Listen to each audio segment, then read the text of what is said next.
नमस्कार साथियों, आप देख रहे हैं नवल स्टडी सेंटर। साथियों, आज के इस वीडियो में हम 3 टॉपिक को कवर करने वाले हैं। पहला है बीपीएससी टीआरई 3.0 के फाइनल आंसर की में क्या क्या प्रॉब्लम है।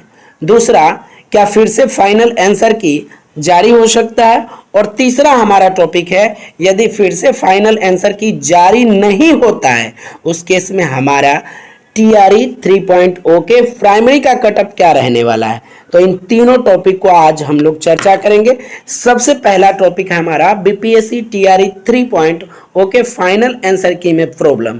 अब ये मैं दैनिक भास्कर अखबार का एक टुकड़ा ले रखा हूं, जिसके माध्यम से मैं आपको बताऊंगा कि इनमें क्या क्या प्रॉब्लम है। और आप लोगों ने इस प्रॉब्लम को देखा भी होगा जब आप लोगों ने अपना फाइनल आंसर की से अपने आंसर को मैच किया होगा। तो साथियों, आप यहां देख सकते हैं टीआरई 3.0 के प्राइमरी की आंसर की में आधा दर्जन सवालों के जवाब गलत है। तो आधा दर्जन कहने का मतलब 6, लगभग 5 से 6 प्रश्न का आंसर जो है गलत दिया गया है। आइए साथियों आगे बात करते हैं।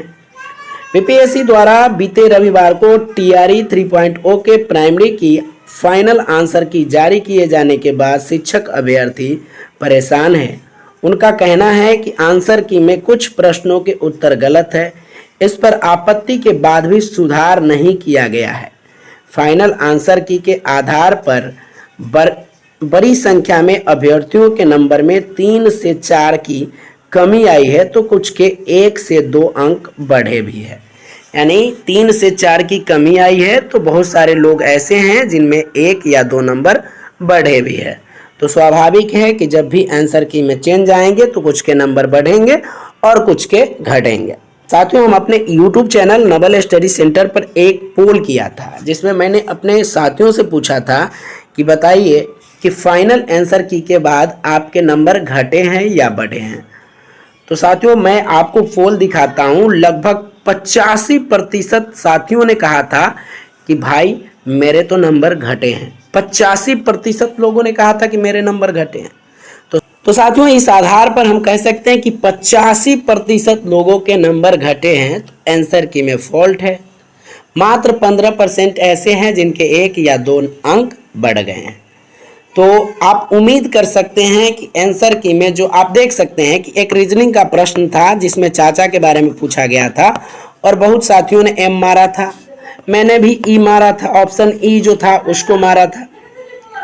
तो आप जानते हैं कि यदि लिंग निर्धारित नहीं किए जाएंगे तो उसके लिंग नहीं निर्धारित करने के संदर्भ में आंसर जो होना चाहिए उसका ई होना चाहिए, लेकिन बीपीएससी ने उस क्वेश्चन को डिलीट ही कर दिया है। तो बताइए रीजनिंग का क्वेश्चन पूछने का क्या फायदा।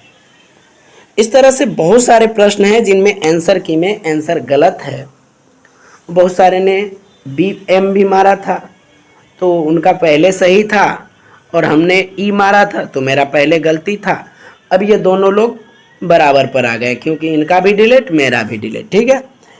अब साथियों, हो सकता है कि बीपीएससी फाइनल आंसर की जारी करे, ये संभावना है, लेकिन मुश्किल है कि बीपीएससी फाइनल आंसर की जारी करे। यदि पुनः आपका फाइनल आंसर की जारी नहीं किया जाएगा तो आपका कटअप कितना रहने वाला है। यदि साथियों बीपीएससी फिर से फाइनल आंसर की जारी नहीं करता है तो उस स्थिति में आपका जो कटअप रहेगा वो इसी के आसपास रहेगा। जैसा कि आप देख सकते हैं, यूआर का जो रहेगा वो 80 ± 2 मेल में रहेगा, और वहीं फीमेल में बात करें तो 70 ± 2 रहेगा। ईडब्ल्यूएस में 67 ± 2 रहने की संभावना है, वहीं फीमेल में 60 ± 2 रहेंगे। बीसी 2 जो है या जिसको ओबीसी बोला जाता है उसकी कटअप जो है 70 ± 2, और फीमेल में बात करें तो 62 ± 2। बीसी 1 जिसको ईबीसी कहा जाता है तो उनका रहेगा मेल में 65 ± 2 और फीमेल में 55 ± 2। एससी की बात करें तो 54 ± 2 और फीमेल में बात करें तो 44 ± 2। एसटी की बात करें तो 53 ± 2 और वहीं फीमेल में बात करें तो 40 ± 2 कटअप रहने की संभावना है।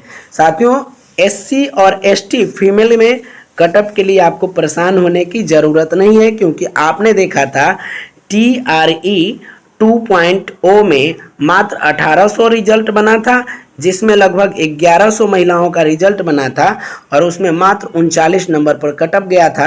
तो कुल मिला के महिला के लिए कटअप ज़्यादा मायने नहीं रखने वाला है। यदि आप क्वालिफाइंग मार्क्स से 2-3 अंक ऊपर है तो आप समझिए कि आपका सिलेक्शन होगा। साथियों, इसी तरह की जरूरी सूचनाओं के लिए हमारे YouTube channel Naval study centre को सब्सक्राइब जरूर कर लीजिएगा। जय हिंद, जय भारत।